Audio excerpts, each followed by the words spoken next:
एक राजा अक्सर गांव-गांव जाकर प्रजा और लोगों की समस्याओं को सुनता था और उनमें सुधार की पूरी कोशिश करता था। उसकी कर्तव्यनिष्ठा के चर्चे दूर देशों तक फैले हुए थे।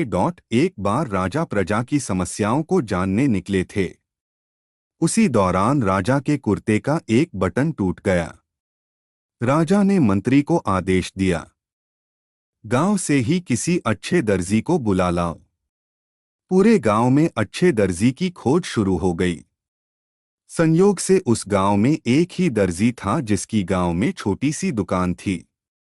दर्जी को राजा के पास लाया गया।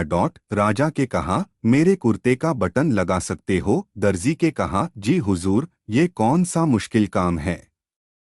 दर्जी ने तुरंत अपने थैले से धागा निकाला और राजा के कुर्ते का बटन लगा दिया। राजा ने खुश होकर दर्जी से कहा, तुम्हें इस काम के कितने पैसे दूं? दर्जी ने कहा, महाराज, ये तो बहुत ही छोटा सा काम था, इसके मैं आपसे पैसे नहीं ले सकता। राजा ने कहा, मांगो तो सही, हम तुम्हें इस काम की कीमत जरूर देंगे। दर्जी ने सोचा कि बटन तो राजा के पास था ही, मैंने तो बस धागा लगाया है। मैं राजा से इस काम के 2 रुपए मांग लेता हूं।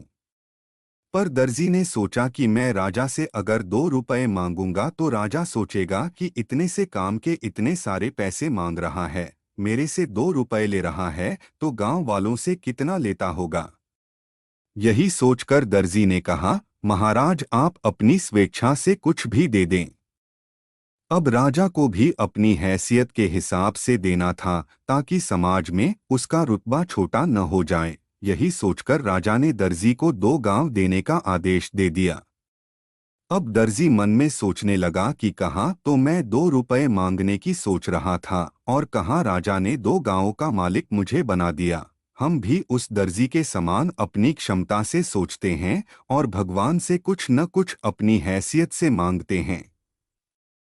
लेकिन क्या पता, ईश्वर हमको उनकी देने की क्षमता के अनुसार अच्छा और बड़ा देना चाहता हो। गीता में श्री कृष्ण ने भी कहा है कि कर्म करो, फल की इच्छा मत करो। जब आप भगवान पर सब कुछ छोड़ देंगे, तब वह अपने हिसाब से आपको दे देगा।